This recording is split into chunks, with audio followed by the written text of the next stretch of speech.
Dave Barclay says, Grant, Kyle listens to you, has to. Why? Everything that we've discussed week to week, he actually tries to improve on. Except Mason. But at least they are cycling running backs. That's true. Our defense is awesome. Jimmy is still the same. Okay, let's talk about Kyle. Is Kyle improving the offense, in your opinion? I think he is. And you know what's funny? That comment, it's a half a joke, but it feels like it's serious sometimes because really the things we talk about, we see it happening. So, maybe Kyle just sees, obviously he's a smart guy when it comes to football. So he's probably seeing the same things, I'm hoping. But yeah, you're seeing a lot of differences. The main thing, one of the main things is he's having Jimmy throw outside and not inside anymore, which is huge. He also did not run. He didn't run that play to Debo for the first time all year up the middle, which was great to see. He took a deep shot to Danny Gray. Which was awesome. I tweeted that before the game. I said, please, it didn't work out, but you got to try. I'm telling you, man, he's watching. Yeah. So a lot of great things right there. He cycled the running backs, which we've been calling for. That was good all year. So and he got Debo out of that backup running back role. Now it's Tevin. Yes, he got Debo out of there, which is great because that's not as much of a weapon anymore, and it's dangerous. Yeah. I really didn't have a lot of complaints about Kyle Shanahan yesterday. I think maybe the only one. I think I would have gone for it in the fourth quarter when it was 4th and 2 and see if you could just. Oh yeah, that's a big one. But the other thing that he listened to us on, Kittle. Yeah. Kittle. Where's Kittle? Where's Kittle? All of a sudden, all throughout the opening script, like, okay, let's see what he's got, and then we saw what he had. But yeah, I mean, really, he's doing a good job. He's limited by his quarterback and by some of his own eccentricities, which we've talked about before, but he's doing a good job right now, and it takes him a while to figure out which players to use, but I think he's getting there. Tevin Coleman has emerged, Daniel Brunskill, Jawan Jennings. Ayuk was targeted, led the team in receiving. Yeah, I think Kyle actually, I approved of all of the ways he used his personnel in this game. I approve. The one thing I don't get, why did they sign Ray McCloud? Why? They don't use him. No. And don't you get the feeling he's going to fumble on a really critical punt or kick return down the stretch of the season?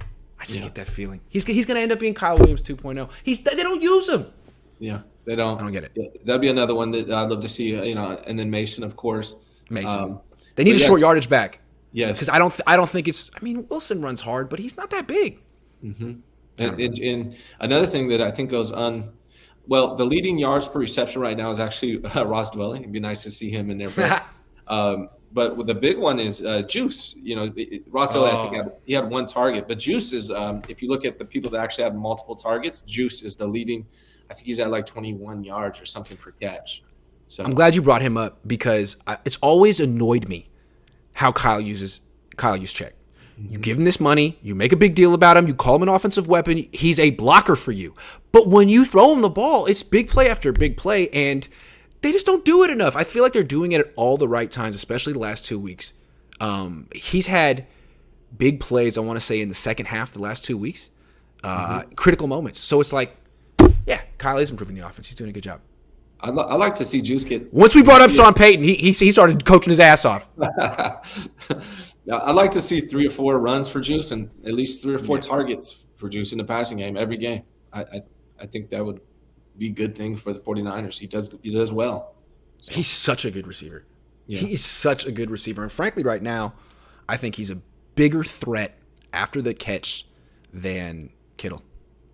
Yeah, she's a bigger threat before the catch than Kittle right now, honestly. Ooh, you went there. I hate to say it. You hate to say it, but it's the truth. Yeah, he has the highest targets per reception catch rating. So when you throw him the ball, he's going to catch it. Yeah, absolutely. Let's take a couple questions. Corey Soto says, winning is great, but weird. Jimmy has beaten 2 bottom feeders. I have to see him against KC, a real standard. ATL is by no means a gimme, especially with burgeoning injuries. I love you, Corey. What's so funny about saying, like, I have to see him against KC, I feel like I've seen him against KC. You know, I mean, like, are we really going to see Jimmy 2.0? Maybe. The TD to INT ratio thing you said is intriguing, but I feel like it's just the same book, and we're reading it again because we don't have any new books. And we got to read the same book again. And they're like, let's just pretend like we haven't read Harry Potter before. I think maybe the author of Harry Potter is changing the story. Kyle Shanahan, right? There you go. So maybe that's what it is. The way he's scheming it up is different. I like it. I hope so. because reading the same book a million times can be boring, can be rewarding sometimes, but you like to put a little time between the books. Right. Not just back to back. Sven says, do you apologize to Jimmy if he torches KC? No. Nah. He's going to have to get He's going to have to get his third ring. At least play well. Like if the 49ers go to the postseason and lose, but Jimmy played well, then I'll apologize to Jimmy. But, if he fails in the postseason, that's what I'm waiting for. That's what I want to see. Big Tone 707 says your abilities to find, even rightfully so, the smallest of things nitpick is on a George Costanza level. Thank you. I really admire George Costanza. I think he's just a phenomenal character. Shout out to 707, Big Tone. Shout out to 707. Sacramento Mike says Jimmy stats 6 TDs, 1 interception, tied 2 in the NFL with one INT. Sacramento Mike with the stats. Thank you.